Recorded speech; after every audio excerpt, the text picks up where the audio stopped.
যদি পুরনো অবস্থায় ফিরে যেতে হয় তাহলে এত প্রাণ দেওয়ার মানে কি দাঁড়ালো? মার্কিন সংবাদ মাধ্যম এনপিআরকে দেয়া এক সাক্ষাৎকারে এমনই মন্তব্য করেছেন বাংলাদেশের অন্তর্বর্তী সরকারের প্রধান উপদেষ্টা ড. মোহাম্মদ ইউনূস।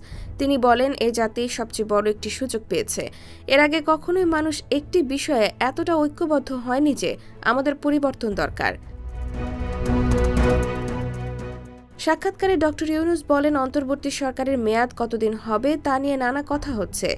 কেউ বলছে দ্রুত নির্বাচন দেওয়া উচিত, কেউ বলছে সংস্কার শেষ করার পরে নির্বাচন হওয়া উচিত। তবে জনগণ আগের মতো অবস্থায় ফিরে যেতে চায় না, পরিবর্তন চায়। কারণ সবকিছু সংস্কার না করে আমরা বাংলাদেশ 2.0-তে যেতে চাই না। তাই এই বিতর্ক চলছে। এছাড়া বিভিন্ন সম্প্রদায়ের ওপর হামলা, মাজারে হামলা ও মব জাস্টিসের শিকার হয়ে মৃত্যুর বিষয়ে এক প্রশ্নের জবাবে ড. ইউনূস বলেন, লোকজন বিপ্লবের আবহে ছিল, বিপ্লবী পরিস্থিতি বিরাজ করছিল, অনেকে খুন হয়েছেন, যাদের কারণে তাদের সহযোদ্ধাদের প্রাণ গেছে, তাদের খুঁজছিলেন তারা। এজন্য তারা শেখ হাসিনার নেতৃত্বাধীন দলের সমর্থকদের আক্রমণ করেছেন। এছাড়া প্রধান উপদেষ্টা বলেন, আপনি যখন সংখ্যালঘুদের কথা বলছেন, এই সংখ্যালঘুরা বিশেষ করে হিন্দু সম্প্রদায়, তারা আওয়ামী লীগ দলের সঙ্গে যুক্ত। তাই আপনি এটা আলাদা করতে পারবেন না যে তারা শেখ হাসিনার অনুসারী হওয়ার কারণে নাকি হিন্দু হওয়ার কারণে আক্রান্ত হয়েছেন।